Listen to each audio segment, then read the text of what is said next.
I think my big point of this argument is that according to the UN Commission of Inquiry, 4 out of the 5 genocidal acts have been committed. You only need 1 for it to be a genocide. I don't support that. It's more likely for you to commit a crime. If you gotta take a quick pause to get yourself together. No, I'm just forgetting like everything I'm like saying. How can you say that they need to be treated with respect and then also say that their natural instinct is disordered? Trump was just sworn in as the next president of the United States.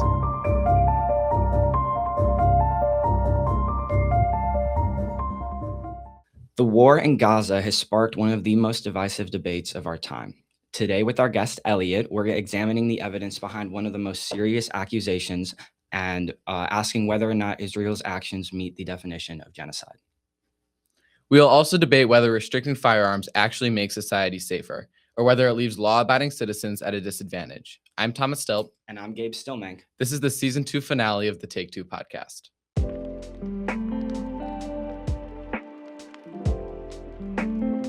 We are now going to go into our first debate segment. Once again, today our guest is Elliot. Elliot, welcome to the show. Please introduce yourself. Hi all, it's Elliot Sgrignuoli, graduated Market High in 2022, Market University 26. So it's great to be here with Thomas and Gabe. And then I'll just get right into the first argument. Well, I'm going to, real quick, we're going to have 2 debate topics today. We're going to spend 25 minutes on each of them. I'm going to act as a moderator for the first one, Thomas for the second one. We're going to give a 2-minute warning before the debate is over. It is open note and open discussion. And now you can give your claim. Alrighty, so for my claim. Attacking firearms and their lawful owners does not automatically create a safer society. Instead, it can make responsible citizens more vulnerable to those who ignore the law. All right, 25 minutes starts now. Thank you so much for being here. This is we've already done a topic like this before. Yeah. But it didn't go as well as I thought that it could have for both parties. So we're here to do it again. And it's a little bit different because we're not doing specifically assault weapons or automatic weapons, but more broader. I'm excited for this because I know a lot about it. So yeah, there's 2 things I want to start with, just like for definitions and understanding your claim more. What, by your definition, do you mean by attacking firearms? Like, how do you, like, what does that mean? Well, I'll ask it first, then we can go to it. And then also, what does it mean attacking their lawful owners? And then what do you mean vulnerable? Like vulnerable to whom? Vulnerable to what? Okay, so yeah, pretty simple. Attacking is in legislation, not, I guess polarization may be the word to look at it, but saying, oh, you own a firearm, you're a sort of a bad person in a sense, even though you could be a completely lawful owner, but then one bad apple does something and now everyone's pulled into the same group. If that makes sense. Yeah. And then the second thing you had on there, more vulnerable.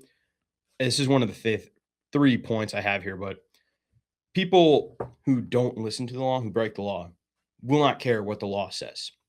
So if the law changes to create a society where we have less firearms on the streets, people cannot conceal carry and whatnot, people who don't follow the laws aren't going to care. And they see a weaker society that is more opportunity to attack. And the way I'm going at this is through a security perspective. This is my job. I work private security. So okay, cool. Understanding the risks that are all around of what can happen is like, if you see a building that no locked doors, no cameras and anything, it's much easier to get into than a door that's, you have to get a code reader. There's a front desk, you have to sign in, layers of security. And it's not just an armed guard staying outside, but the same principle can be applied to understanding that a stronger target or a stronger defense makes a harder target to attack. Right. So yeah. So that's an argument that I see a lot. And I think that it's probably one of the most common. The thing that I really want to focus on in this debate is how dangerous firearms are. So the number 1 cause of death in children is firearms. It's not cancer. It's not disease. It's not car accidents. Firearms is the number 1 cause of death in children. So I would argue that not regulating firearms is what's going to make everyone more vulnerable, because more deaths are going to happen. And it's going to be just generally dangerous, more vulnerable for the wider society. So also I want to start out by saying, for the purposes of this argument, I'm not against the Second Amendment. We were a little bit talking about it before, but it gets a little bit fishy, and then it's also interesting because it's literally in the Constitution. So purposes of the argument, not against it. So yeah, there's also virtually no support for it in Congress. So with all those together, there's my main argument is making gun regulation safer. Or the regulation does make society safer.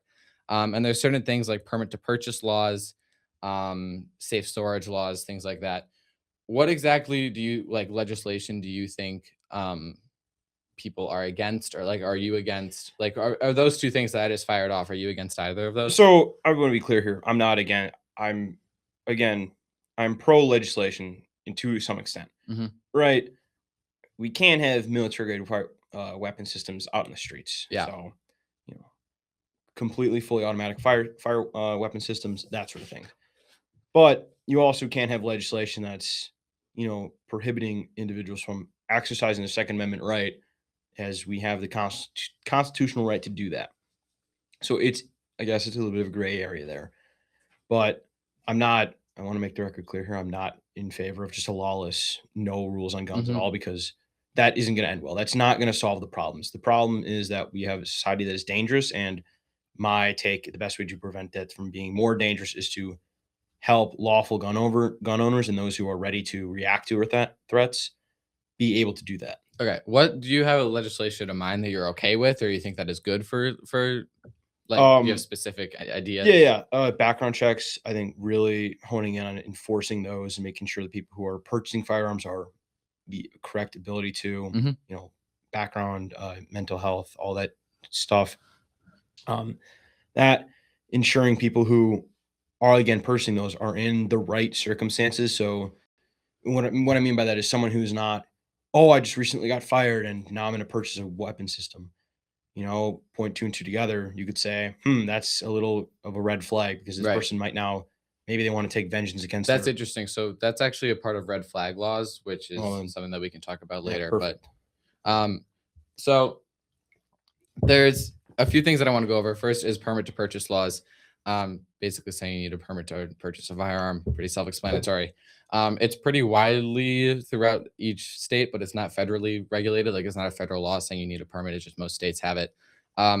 So with permit to purchase requirement, 18.3%, or sorry, there was a lower homicide rate by 18.3%. So substantially brought deaths down. Do you know where that was? Where is that being pulled from? This is from a JAMA open network study. So it's in 2024.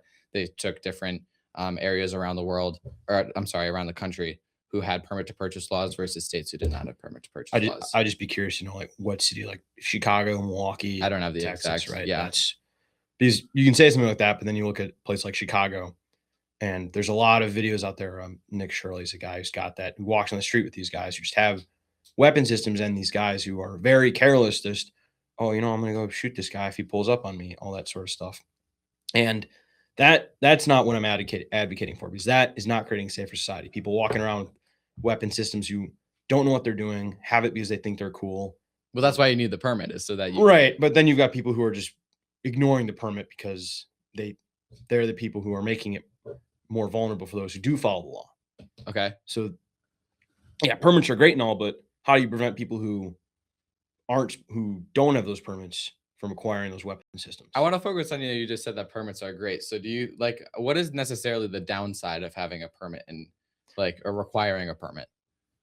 I mean, off the top of my head, I can't see. I mean, requiring people to register every firearm they own, I think that's a bit of a red herring, because it's then the government can track, oh, we know this person has this amount of firearms, and I don't know if the government needs that information. What's your concern about that?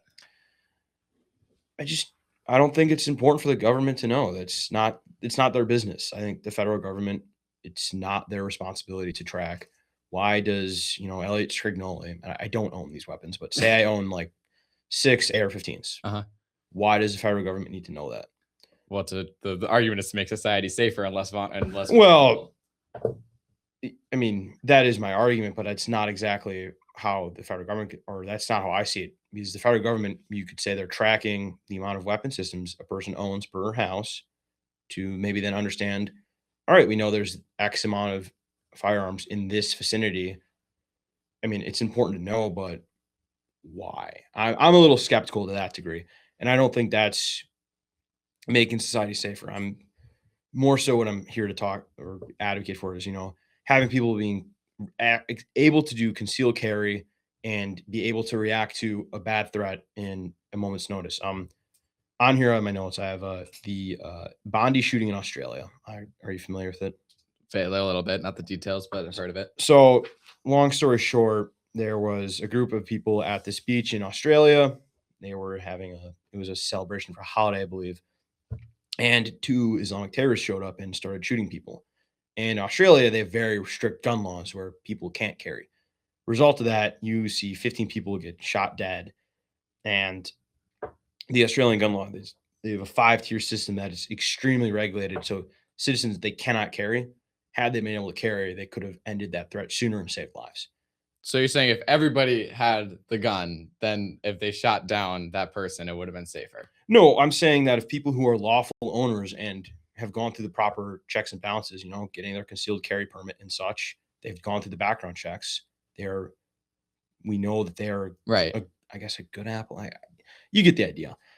We know that they are a good person, and if as a moment strikes where they need to be ready to, protect people, that's something that society needs. That's how you protect society. Well, here's the thing: is the policies that I want to outline don't prevent the good guy from getting the gun. The policies and the legislation that goes in place makes it more of a process in order to get a gun, in order to feed out the person who was doing the Islamic terrorist who was doing the shooting or whatever. So, and that's where you get permit to purchase, and that's where you get safe storage laws. Safe storage laws, we've talked about at the start, where it's like guns are the highest cause of death for children. Safe storage laws literally statistically save children's lives. 73% of children under 10 in gun owning houses knew where their parents' gun was stored. And 36 of those 73 reported handling it. That's children under 10 who are handling the guns. So if we just had those safe storage laws in place, which promoted lock storage and making sure that it's out of reach of children, Let me give you let me ask you this. Yeah. Would it make more sense for a child to know where the weapon system is? Not that they'd use it, but so they don't go looking for it and find it and don't understand what it is, right? Would you rather have someone familiar with, yes, you understand? I'll use this example. A 5-year-old touches the oven one time, burns their hand. Then they realize, oh, this is the oven. And if I touch it with my hand, I'm going to burn myself. This is a gun. This is not an oven. Both are dangerous, though. An oven is nowhere near as dangerous as a stovetop. I'm getting to my point. Or a gun, sorry. So it's a learned behavior. Right. You don't touch an oven again with your bare hand. Seeing a firearm, right? You can look at a firearm for your entire life. If you don't touch it, it will not do a single thing. Understanding where a firearm is inside a house as a child, to know that this is something I know where it is. I cannot use it. If I do, my parents are going to, give me a timeout or something, right? Depends. But that's the idea. You'd rather know where it is than them finding it, saying, oh, look, I found this toy. Right. And then they, accidentally play with it, not understanding that this could end someone's life. Well, the idea with the safe storage is that if they do find it, it's locked. But also, I'm not saying that the kids can't know where the gun is. I'm okay with having an adult who has the permit, has gone through all of these processes to get a weapon, to then explain their kid how it works. This is how you be safe. It's that's something that I would advocate for. I think it's completely okay to do that. But again, the safe storage laws aren't preventing that. Well, I mean, again, you can't control everything. The government can't, and people who think it can, they need to reevaluate how they think about things, because if they want the government to control everything, we've got bigger fish to fry. The government can't go in every house and saying, here's exactly how you're going to do it, because again, it goes down to people aren't going to listen to that, right? If you teach your child, here's a firearm, here's my 380. It's a small pistol, probably about the size of my hand. Again, you can go show your child, here's this weapon system. Do not touch it ever. You can show them how it works, do all the things, and good parenting and good teaching, you don't have any issues. Right. Bad parenting is, not teaching their kids about the dangers of a firearm. It's, again, it depends on how you rate it. A kitchen knife, right? A kitchen knife is sharp. It can cut someone. It could kill someone. Obviously, teach your kids. don't stab people, don't play around with knives, they're dangerous. Understanding that it is a tool that is dangerous to when used incorrectly Right. is the best way to go forward with the kids in the houses. But again, I'm not saying at any point that you can't do that. There's no part of safe storage laws that prevent you from teaching your kid this firearm safety. All right. So that would be something that I would implement as far as legislation goes in order to protect kids and make sure that they don't have easy access to be able to just pick it up and play with it. Like you said it would be bad if a kid found a firearm and picked it up and started playing with it. Right. If they didn't know what it is. Absolutely. Right. So that's why you need to have that safety and why you need to have So like you're safe storage. So you're advocating for the government to go in everyone's house to control how they teach their kids' lives. No, I'm saying that you need to be able to enforce and make sure that people are practicing safe storage laws, and it's a law that you need to follow. And for example, if there was it's less preventing it in, like, no one is going to go knocking on your door and say, oh, is your gun locked? What they are going to do is that if your child accidentally hurts somebody or hurts themselves because they access the gun, then you go into the case and be like, oh, why weren't you following safe storage laws? And then that puts the charge on the gun owner. I mean, yeah, if you get to the point where a child has accidentally killed someone or injured someone with a firearm, then Or injured themselves. well, right. I But mean, we see if you that get this happens a lot because we said that again, the number one death in children is due to firearms. That is, like, it's not cancer, it's not Yeah. it's So you've brought that stat up a couple times here. I'd like to know what that stat includes: homicide, suicide, and accidents. I don't have the specific breakdown for each one, but that's ages 1 to 19.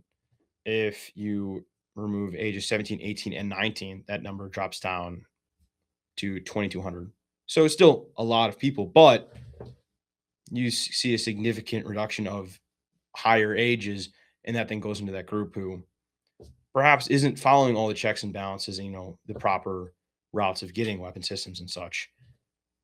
Again, I'm not trying to debunk you. I just want to expand upon your point and show that there's things, right? yeah, well, you still said it yourself that it's still a large margin. And even if it is what was their age group at the end there? It was for the 17 to 19. You're removing 17, 18, 19, the number drops down to 2,200. Right. 2270. The 17, 18, and 19-year-olds are still the ones that are living, like, at least 17 through 18 could still be living in their house. Right. Some live at home, some don't. It's just showing that you remove these 3 ages, that number drops down in half. I don't Again, see how that's relevant, though. Like, I think it's important to consider that you get these older age children who might have access to weapon systems that they've acquired legally or illegally. They could be doing more of the violence, and it's just highlighting the numbers, I guess. Okay. Yeah, I'm fine with that. It's just also important to highlight that, you said it yourself, it's still, what is it, 2,200? Yeah, 2,200, and then I don't have a breakdown of how it goes from, Right. homicide, suicide, and accidents, because the source I went to did not specify what accidents are, so that's unfortunate. Yeah. At the end of the day, I don't want anyone to get hurt. Right.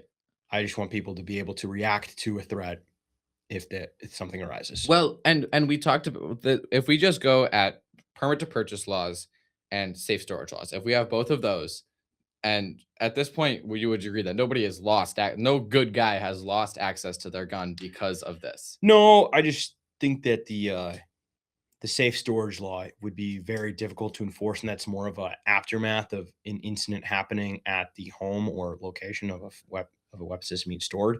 I don't really see how you can enforce that before something happens, right? Well, there's penalties that put in place after, like the whole point of laws is to make sure that people are don't want to do it because of the risks that could happen if something does happen. Well, so that's what the example I came where the kid is hurting themselves or someone else, and then they go to court. Right. Again, that goes into the aftermath of what happens. Right? I don't know what a penalty would look like for a safe storage law. You probably know more than I do on this, but that's more of a reactionary to post something happening. I think what you want to focus on is just educating people to understand this is a tool. It's a very dangerous tool that in the wrong hands can be lethal. And knowing that, and then having the permitting is the best way to go forward. Because if you make people scared of a tool, right, you're going to create a society in fear. You want to create a society that's stronger, that is able to understand this is a tool. And yes, it's very dangerous. if no one is using it, it can't do a single thing to me. But again, there's no point where I've said you can't teach your kids about guns, and people still have their guns. And if we implement just these two policies, there's roughly 3,100 lives per year that are saved, and that's excluding other policies that could be put in place. So each time you add a policy, there are thousands and thousands and thousands of lives that are being saved every single year. Well, we're assuming that, people listen to the policy and stuff, and assumptions are not the greatest way to go about these things. Well, this is for studies, just saying if you implement permit to purchase laws, this is what % of homicides are reduced or how many lives are saved. If you implement safe storage laws, this is how many lives are being saved. Add those together. That's where I got that number from. Right. Yeah. Again, that's in theory, that's what the study will say. And no, not in theory, in practice, because we're studying practicing states with permit to purchase and with which states. I don't have the states off the top of my head. We have fact check if they want to. No, I'm sure. It'll be interesting which states those are, just because it depends on region. To say a rule like that in Wisconsin is going to be vastly different than a rule like that in Illinois, because there's a lot more violence inside the city of Chicago, for example, than the state of Wisconsin. Milwaukee is nowhere close to Chicago in terms of violence. And I'm spitballing, so fact check you. Yeah, can totally get me on that. But I mean, well, there's other things that you can implement too. And yeah. There's so those two are already saving thousands of lives per year. There's waiting periods, which you said is actually okay when you talk about someone who is like, when we'll go into red flag laws.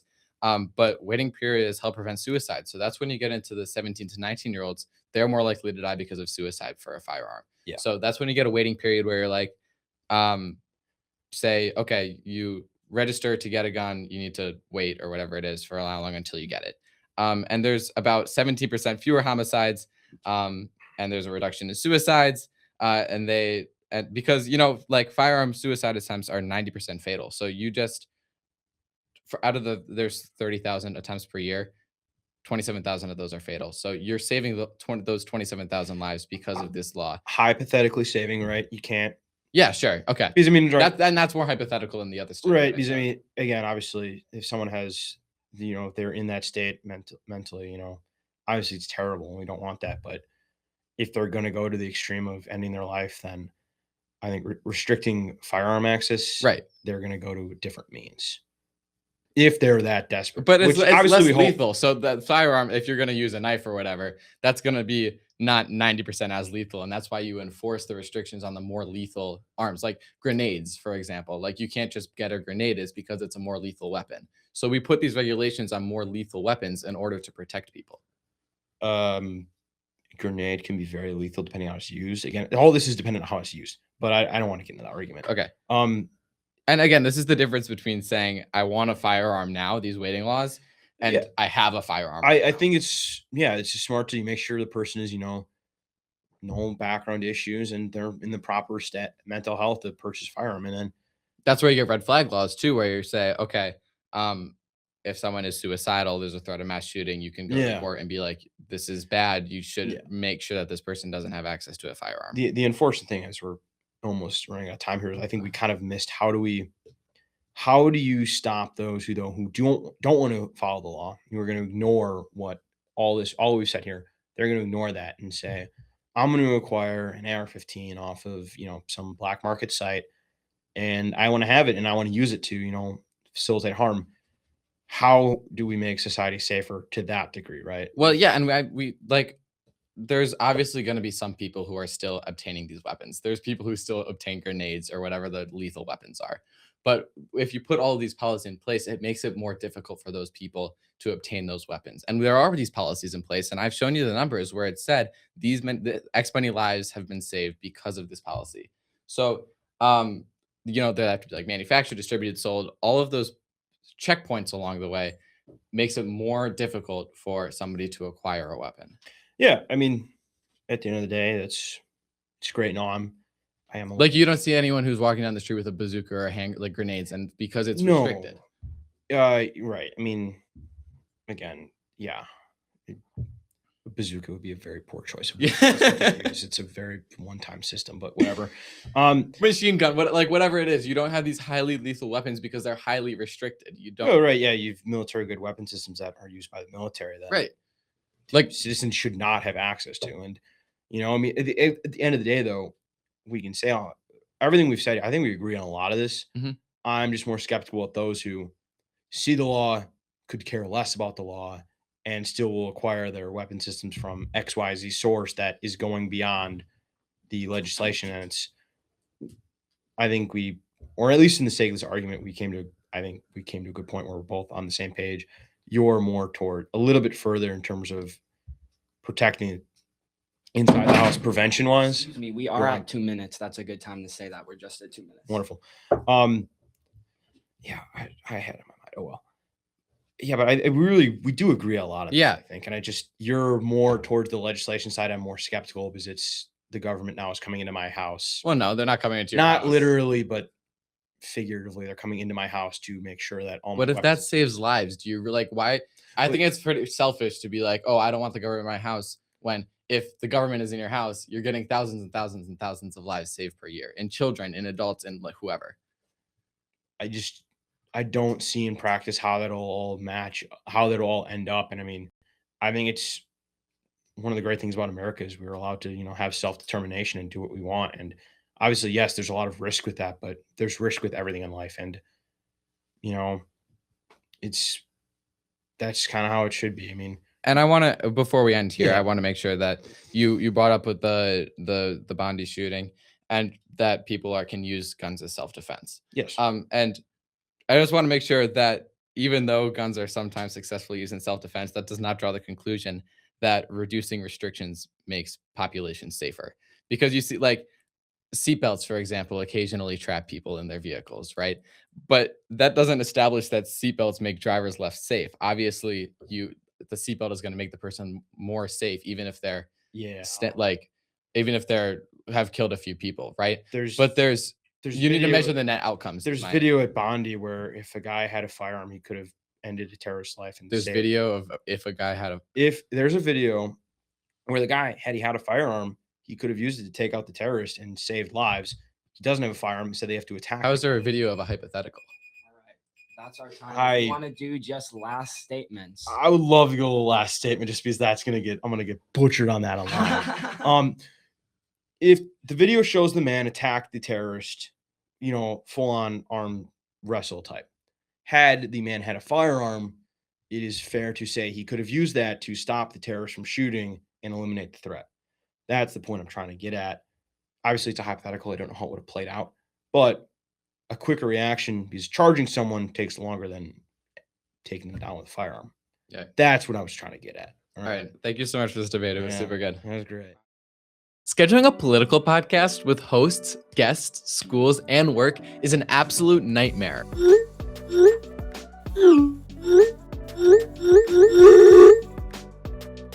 We spend more time debating a time that works than actually debating politics, which is why Take Two is partnering with OneCal. OneCal lets you sync your calendars together,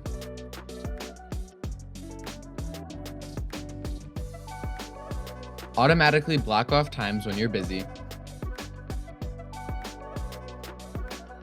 and actually see your availability across calendars in one place. So instead of manually seeing when everyone can record, I can just send a booking link. Even better, collective booking links allow you to check multiple people's availabilities. We use those to schedule with guests.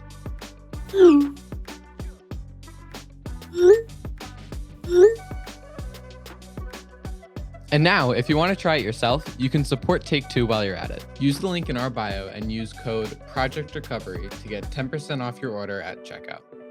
See you next time on Project Recovery.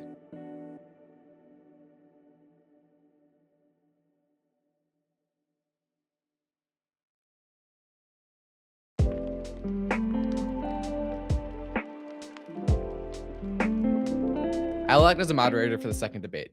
I'll give a 2-minute warning. This debate will be open discussion and open note. To start, Gabe, you can state your claim. For sure. My claim is that Israel is committing genocide in Gaza.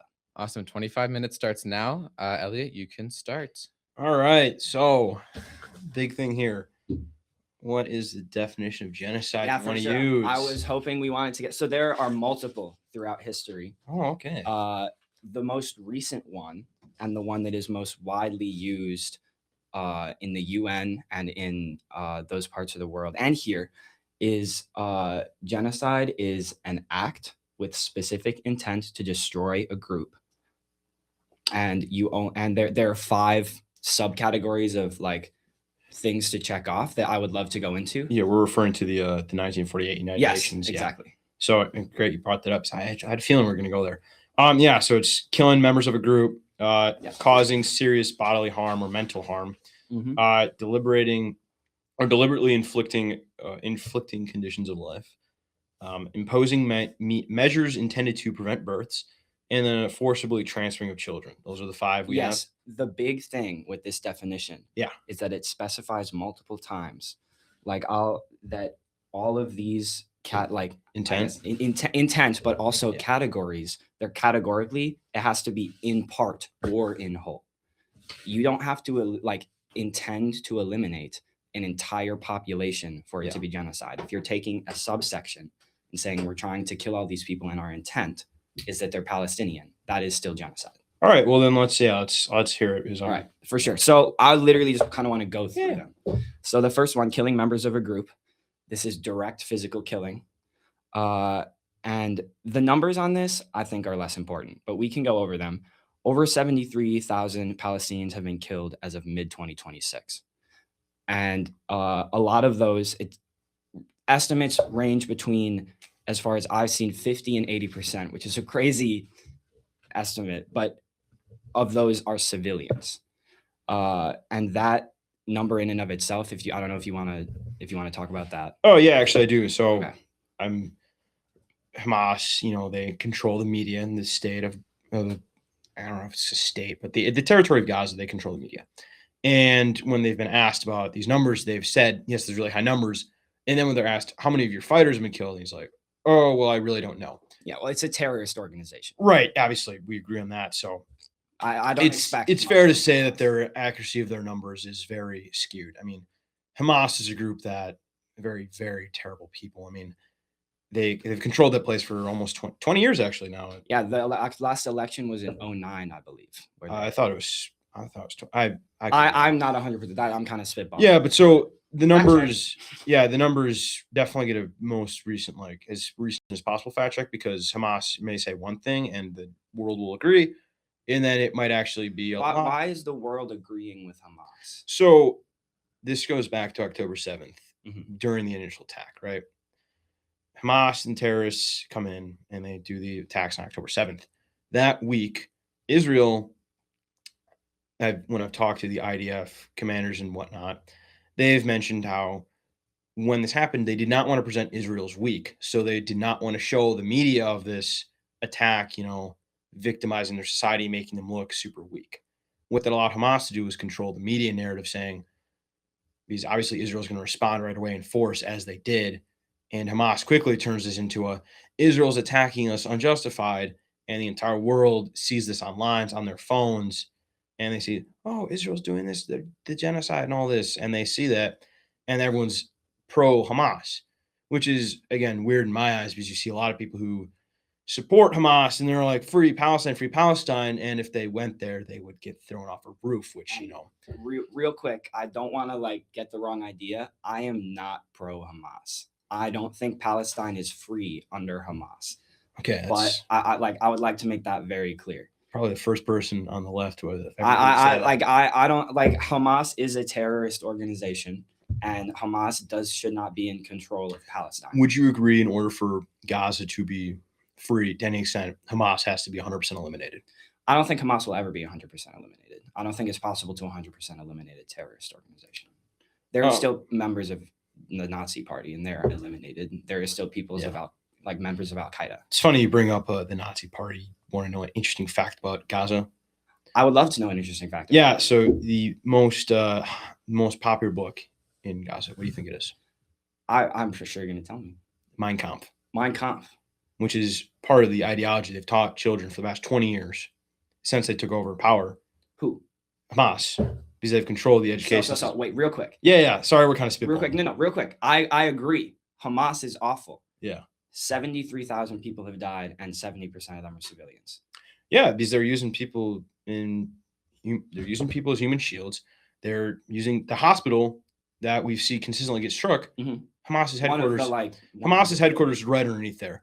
And I'm sure we're gonna get to the part where they talk about the money that we're sending it, or they're sending in and receiving.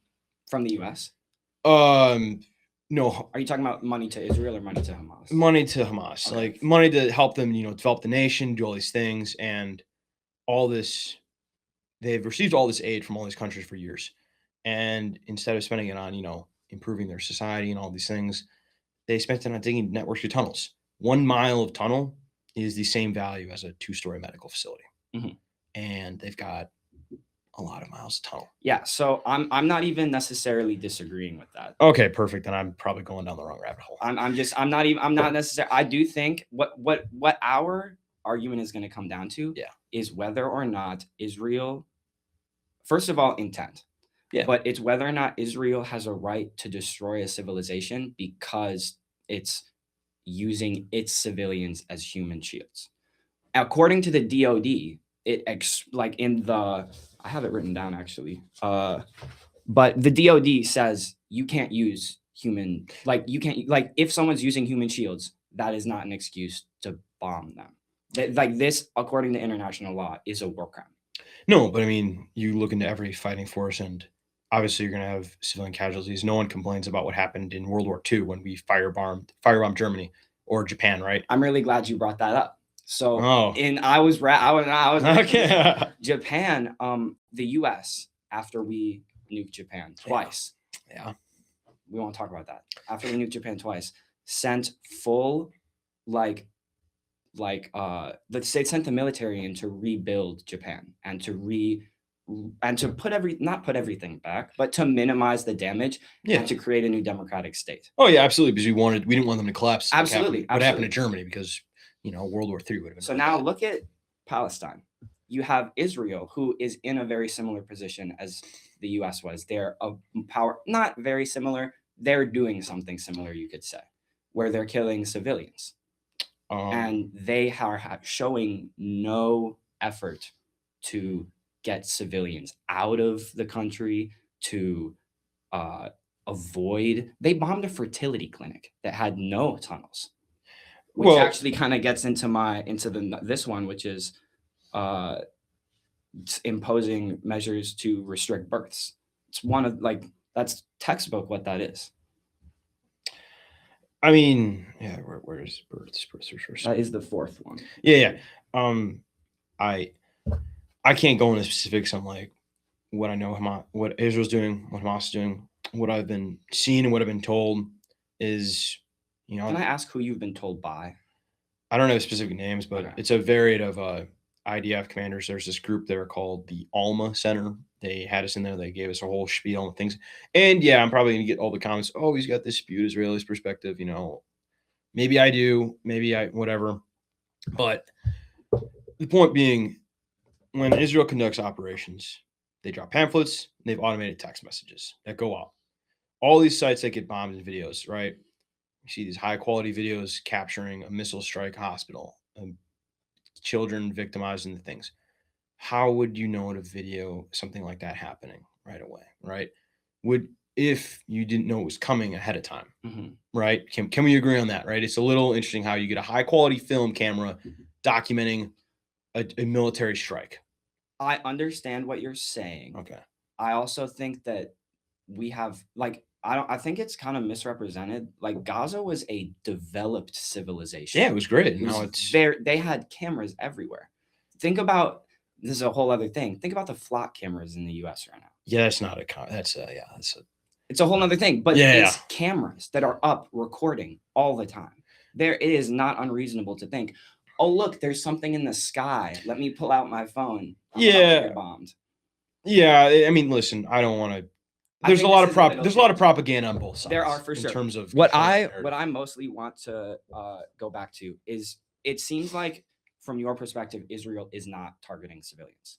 Israel's doing their best not to target civilians. Obviously, tragedy is going to happen. Again, you can fact check me on this. I was told by multiple individuals in the IDF, their civilian to terrorist death rate ratio is 1-to-1. That is the best. They're lying. The whole world knows they're lying. Well, okay, right. So lying. So maybe it's someone saying they're saying this, propaganda. Who knows who to believe? if they're trying their best, they're trying their best. Because if Israel wanted to go in there and take care of Gaza, you know full well they could. Their military is strong enough they could go through there. I mean, Gaza is a 12-mile wide. I think it's 6 by 2 miles. It's very small territory. If Israel wanted to go through there and clear it out, they could.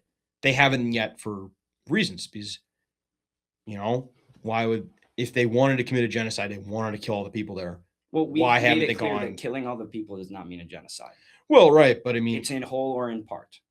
So they are starving civilians. And I wrote down a few quotes that we can read from Israeli officials who are in control of the military. The then defense minister, Yoav Gallant, said, "We are fighting human animals and we are acting accordingly," while announcing a complete siege on Gaza, saying that they're cutting off all electricity, food, and fuel. That doesn't sound to me like someone who's trying to stop a terrorist organization. well, the terrorists need those resources, do they not? But we've been through that. International law says you cannot murder civilians So to try and stop a terrorist What about organization. what about the videos of trucks sitting outside the border of Gaza just waiting to get in? He's like, they're there. Yeah, they're I waiting to get in, and Israel's not letting them in. Well, they've gotten in because I mean, you see videos of people on the ground in Gaza and they're not malnourished. I mean, really yes, don't there think are we should some base this malnourished. off of videos. Well, At there's a least lot of media that's coming out of I there. think that's- that we have to go for reputable sources. Everything I have is pulled directly from government officials, like whether it's from the UN, from Israel, not from Gaza, obviously, but from the UN, from Israel, from the US. I have a whole list of quotes, like the president days after October 7th, which was a tragedy. I'm not denying October 7th. He said, "It is an entire nation out there that is responsible. It is not true, this rhetoric about civilians not being aware and not involved." Well, I mean, on that day, you did have civilians literally coming across the border, not just fighters. You had civilians coming over that take the land and take it back because they had a real good advantage on that day. For sure. It's a war. There's badness on both sides. So I mean, and obviously, right, because with this whole war for Israel, as long as the war keeps going, Netanyahu stays in power, and he wants that because he doesn't want it. Because as soon as he gets out of office, But he's going to jail. I'm sorry. I just need to go back to this. Yeah. We were saying Israel is not targeting civilians to the best of their ability. They are saying, let's see, wipe Gaza off the face of the earth, adding Gaza must be burned. There are no innocents. I have no mercy for those who are still there. Yeah, again, you can cherry pick quotes all day long. That's not cherry picking. That's a government official publicly giving a speech and saying, "I want to murder these people." And that is intent. Now that we're here, that is absolutely intent to commit genocide. Again, is Israel wanted to go in there and take care of everything they could, but they aren't because they wanted to they want to take care of the terrorists and not kill all the civilians. And I'm not saying I don't know, it's tricky because every military operation is tricky, but pulling quotes, I mean, I'm sure you could pull enough quotes of Donald Trump saying a bunch of things and it'd sound like he's a genocidal maniac. And maybe that's different conversation for now, but point being, the pulling quotes on what certain leaders say in the military there isn't, yeah, there's intent maybe behind that person, but it isn't. Did you study Hitler's quotes in history class? I mean, what specifically about Hitler? I mean, Did obviously, you study what Hitler said? And like when I was in I remember we went to the same high school, and one of my history classes, we read Hitler's speeches and talked about his racist rhetoric. Talked about basically how this exact language was being used to turn Germany against Jewish people, which is exactly what we're talking about with Palestine. And I think it's different with the Germany and the Jewish people than Israel and the Palestinian people because Israel's been at war since they've been a country because they've constantly been attacked by their Arab nations. Well, let me ask you this: if Hamas had a nuclear weapon, do you think they'd use it to strike Israel? I probably. Yeah. Again, we are comparing a terrorist organization to a government. They are not held to the same level. Israel has a responsibility to act a certain way because they are a world power. Yes, and they're doing. Hamas is not a world power. They're doing the best of their ability. I really don't think so. Their government officials are saying we are fighting human animals. I mean, the stuff that Hamas and we are acting according. Like, hold on. I'm sorry. No. Oh, this is a great one. Could you talk into the mic when you're saying? Yeah, I'm sorry. No uninvolved civilians. Quote from The heritage minister. No Tom. uninvolved civilians. No uninvolved civilians. As in, there are no uninvolved civilians in Gaza. I mean, I don't. Do you think there are no uninvolved civilians in Gaza? Does that sound like exactly what we're talking about with rhetoric for a specific group to you? I mean, if their entire rhetoric of, we talked earlier about the education system and how they're being taught to hate the Jewish people, right? Because Mein Kampf is one of the primary sources of education there. It would, if A leads to B, I'm not saying everyone hates Israel, but I'd say a majority of the population does. Because, I mean, obviously, right, they're at odds with each other. So there's a lot of hate. I'm trying to think about an example. When we were at war with Vietnam and there was all that propaganda that was going around about there being human animals in Vietnam. Yeah. Do you think that was accurate and good? I mean, my knowledge in the Vietnam War is not great, but okay. I mean, we can talk about something else. It's difficult, right? Because obviously there are innocent people there. Yes. And I don't want innocent people to get hurt by any means.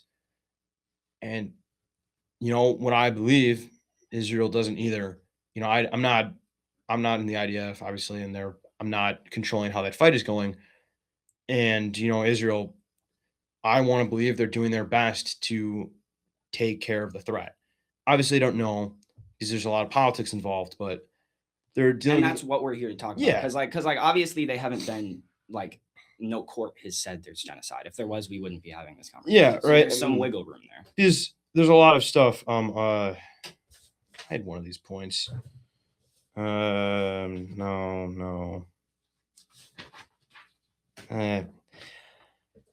Yeah, it's very tricky because I mean, I don't want to say Israel's doing everything right, but they're doing more right than what Gaza's doing, Israel is doing more right than what Gaza's doing. Do you know how many people died in the fight? How many Israeli people have died versus Palestinian people? I don't know that number off the top. It's like under 3,000 for Israel, easily.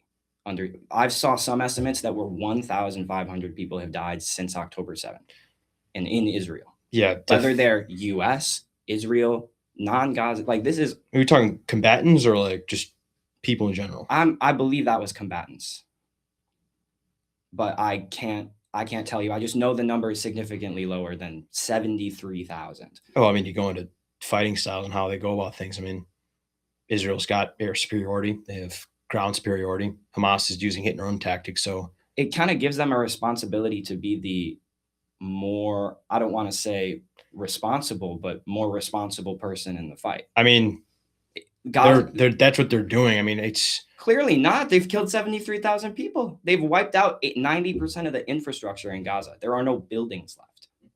Yeah, because they're trying to fight a force that's underground. I mean, so they wiped out all the buildings because there are bad men underground. People, I mean, I can't talk about the tactics that the IDF is using because I don't know but them. The tactics are the intent. That's what we're talking about. The tactic is to eliminate the threat of Hamas, and Hamas uses an excuse. Again, the definition doesn't really support this claim, but if Israel wanted to, they could go through there and they'd have this done in a day.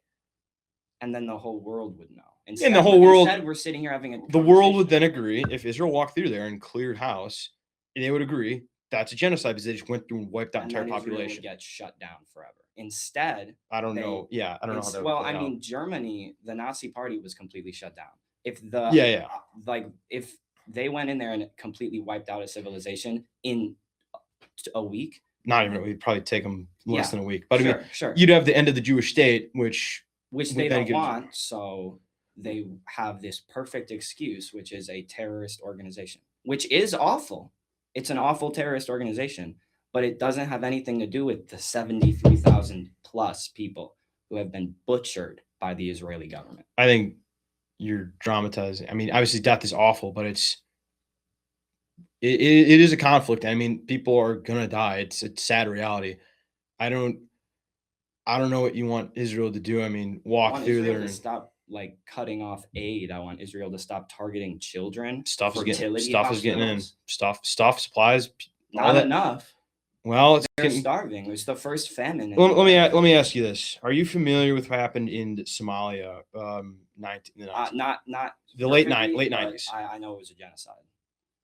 Or maybe no, that was Rwanda. That is What are you Rwanda. talking So about? Somalia is an area that the U.S. we have special forces units deployed to monitor the situation. There's tribal gangs that are in charge of it. Mhm. The UN is sending resources in, and every time they send resources in, the gangs intercept, kill the people, and take control of the goods, denying the people, the Somalians, the resources they need. The gangs take it for themselves, and what this results in is that people who don't get the resources they need, they're malnutritioned, they're struggling because they can't. They're getting the resources, they're getting sent to Somalia. The people aren't getting them because gangs are taking them. Yeah, gangs, not government. Right. But that in Somalia at the time, these gangs are the tribal leadership that is Just the like government. Hamas. Right, exactly. So the same. So if the His- U.S. history- was going history in and repeats taking itself. away those stuff, that would be a genocidal act. That is a huge That's not where I'm getting at. The point I'm trying to make is that Hamas, the government in Gaza, again, I don't know for sure, but they're likely doing the same thing. They're taking the resources that are coming in to help fuel their war effort as they are continuing to wage war that they are very they don't have the resources to take on Israel completely. So they need all the help they need all the resources they can get to continue waging this war. for sure. And when aid comes in, they're taking They're it taking for it. themselves so they can continue to fuel their effort because they don't care about the people who live there. And the people who live there are stuck in the situation where they can't leave, they can't get help. They can't leave because of Israel. Israel has blocked off all the ways to leave the country. Because of what happened in October 7th. I mean, look, you had people cross the border and go into neighborhoods. I mean, Then you increase your border security. Last time I checked, no state or country has the right to go into another country and say, hey, I'm just going to close your borders. you're talking about Or go into another territory even. Like also, this is kind of taking it off. I feel like we're going in circles. yeah. I feel like we should talk about the rhetoric behind like the intent part. Like a little more. Israelis did you know they don't call Palestinian people Palestinian?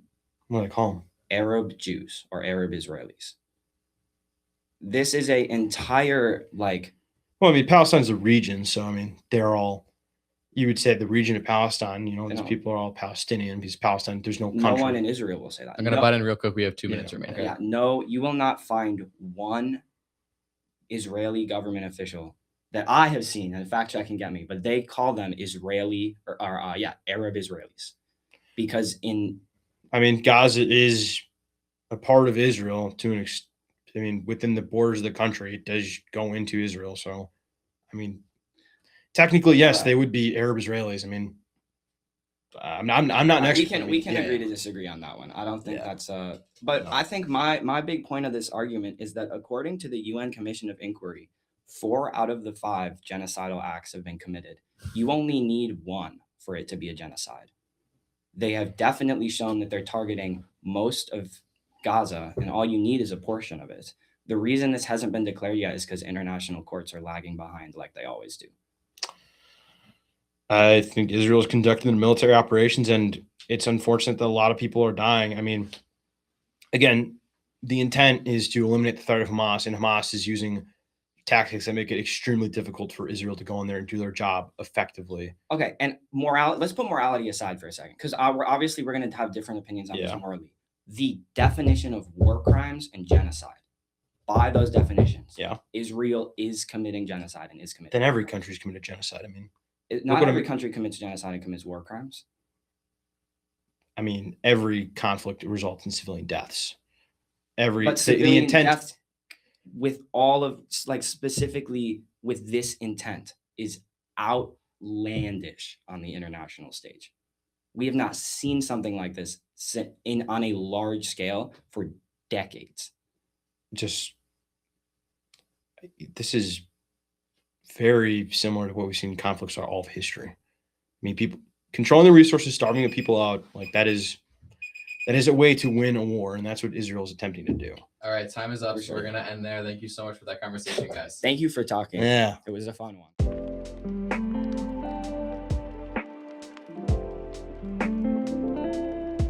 All right. right, Elliot, thank you so much for coming on the podcast. We had some really productive conversations today. Thank you everyone for watching.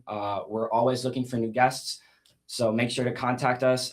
Email us at public@take2pod.com to try to potentially be on the show. The email address is also in the description. With that, we wrap up season 2 of the Take Two podcast. Thank you so much to everyone who watches and engages with our content. Our motto is Project Recovery because we believe America needs a take two for the next generation. The only way we can do that is by continuing to foster an environment where civil discourse is encouraged so that we can create our own America for us and the generations after. Without you, that goal is not possible. With that, I'm sorry. You can always support the Take Two podcast on our socials. We post all of our content to YouTube and Spotify. Those are full episodes. On TikTok and Instagram, we have short form content, the podcast announcements. We handle guest requests along with the email on our short form stuff. The handle is at Take2PJ. That's at Take2PJ. This is it for season 2 of the Take Two podcast.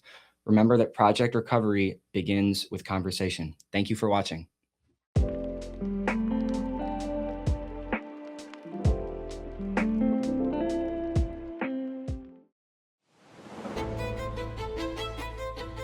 Hello and welcome to the Take Two podcast. If you don't know me, I'm Thomas. My name is Gabe Stillmank. I'm Brian. I'm Martel. Brady Kavanaugh. Tommy Hughes. Peter Driscoll. My name is Luca. I'm Ronnie. Nicole. I'm here joined by Francesca Hahn. My name is Jack Malazon. Content Assembly District 19 Representative Ryan Clancy. We're joined by Bridget Maniaci. My name is Leo. Where we debate some of the most controversial topics in modern day American politics. People aren't getting healthier. So how can you say that they need to be treated with respect and then also say But they are getting healthier. They're not. that their natural instinct is disordered? That is coming out of the working class's pocket. Prove it. Elon Musk and his effect on the American society. Can you explain to me what the connection is? Driven by greed. Yeah, so it's showing the selfishness from billionaires in the world's richest people. So how is that selfish? Because it's having this kid's at like a different brain level than me. It's crazy. Cyrus, thank you for being here. This is your first debate episode. I'm Cyrus, here with the Take Two podcast. We are down at the Milwaukee Lakefront. It'll be coming out next Tuesday. Great, we'll see you next Tuesday. Look out for more Tuesday episodes. Look out for more Tuesday interviews and debates. Thank you so much for watching, and we'll see you next Tuesday on Take Two.